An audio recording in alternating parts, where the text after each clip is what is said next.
چلے جاتے ہیں تو ہمارے گھر میں عورتیں جو کھلے سر پھرتی ہے، کھلے سر کھانا پکاتی ہے، کھلے سر اللہ اکبر سارے کام انجام دیتی ہے، پھر رحمت کے فرشتے ہمارے گھر میں کیسے آئیں گے؟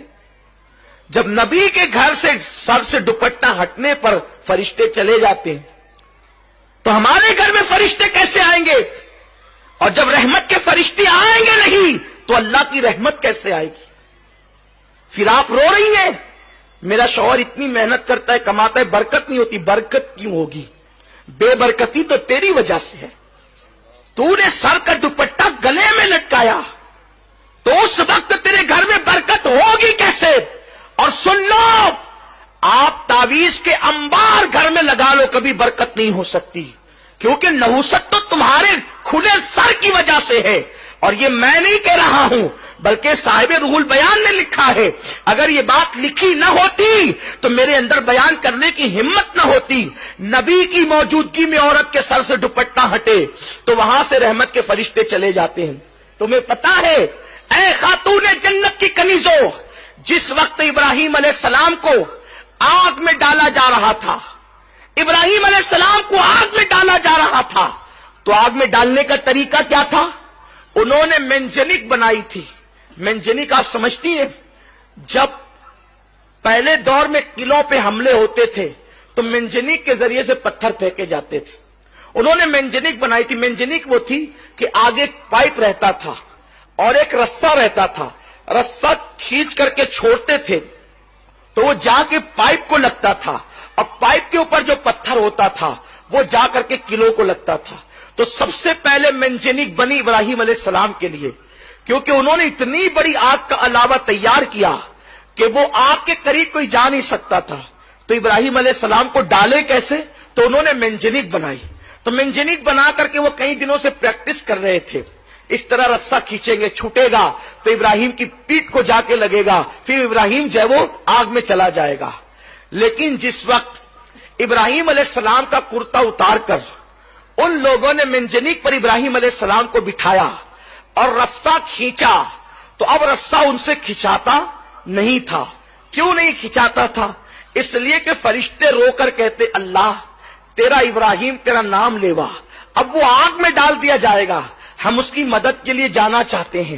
تو فرشتے مدد کے لیے آ گئے، ادھر سے نمرود والے رسہ کھینچتے، ادھر سے فرشتے رسہ کھینچتے، تو فرشتوں کی طاقت کے سامنے نمرودی ناکام رہے تو وہ رسہ کھینچ نہیں پا رہے تھے۔ اب وہ حیران ہو گئے، کئی دنوں سے ہم پریکٹس کر رہے ہیں، کئی دنوں سے مشق کر رہے ہیں رسہ کھینچنے کی، ابھی تھوڑی دیر پہلے تک کہ رسہ کھینچ رہا تھا آسانی سے، اب نہیں کھینچتا۔ اس وقت ایک بڈھا سر پہ کمبل ڈال کر آیا اور اس بڈھے نے کہا کہ رسہ کیوں نہیں کھینچتا؟ ان لوگوں نے کہا اے بزرگ پتہ نہیں کیوں نہیں کھینچتا۔ تو اس وقت اس بڈھے نے کہا ایک کام کرو، 10-12 عورتوں کو بلا کر کے لاؤ۔ 10-12 عورتیں بلا کر لائی گئی۔ اس وقت اس نے کہا، نمرودی اس عورتوں سے اس بڈھے نے کہا اپنے سر سے دوپٹہ ہٹا لو اور اپنے گلے میں لٹکا لو۔ تو ان لوگوں نے دوپٹہ جیسے ہی ہٹایا وہ رسہ کھینچ گیا۔ وہ رسہ کیوں کھینچا؟ اس لیے کہ جب عورت سر سے دوپٹہ ہٹا دیتی ہے تو رحمت کے فرشتے وہاں سے چلے جاتے ہیں۔ تو اب ابراہیم علیہ السلام کی مدد کے جو رحمت کے فرشتے آئے تھے وہ دوپٹہ سر سے ہٹنے کی وجہ سے چلے گئے، حالانکہ وہاں اللہ کا پیغمبر موجود ہے۔ پیغمبر کی موجودگی کے باوجود اگر عورتیں سر سے دوپٹہ ہٹا دیں تو رحمت کے فرشتے وہاں سے چلے جاتے ہیں۔ تو کیا تمہارے گھر میں کوئی پیغمبر ہے؟ کوئی تمہارے گھر میں کوئی صحابی ہے؟ تمہارے گھر میں کوئی ولی ہے؟ نادانو تمہاری تکلیفوں کا علاج صرف تمہارے پردے میں ہے۔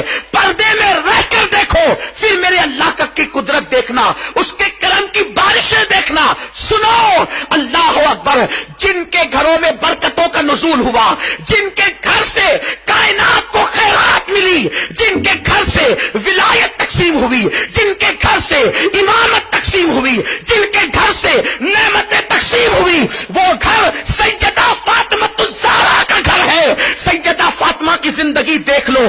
امام حسن مجتبی سے کسی نے کہا حسن تیری ماں بڑی پاکیزہ تھی. امام حسن نے کہا تو نے سچ کہا.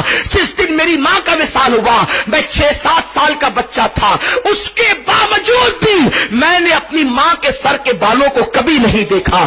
جو مائیں اپنے ننھے بچوں سے بھی اپنے سر کے بالوں کو چھپاتی تھی ان گھروں سے خیرات تقسیم ہوتی تھی, اور جو مائیں اجنبی مردوں کو بھی سر دکھاتی ہے پھر اس گھر سے خیرات نہیں بٹتی, اس گھر میں خیرات مانگی جاتی ہے.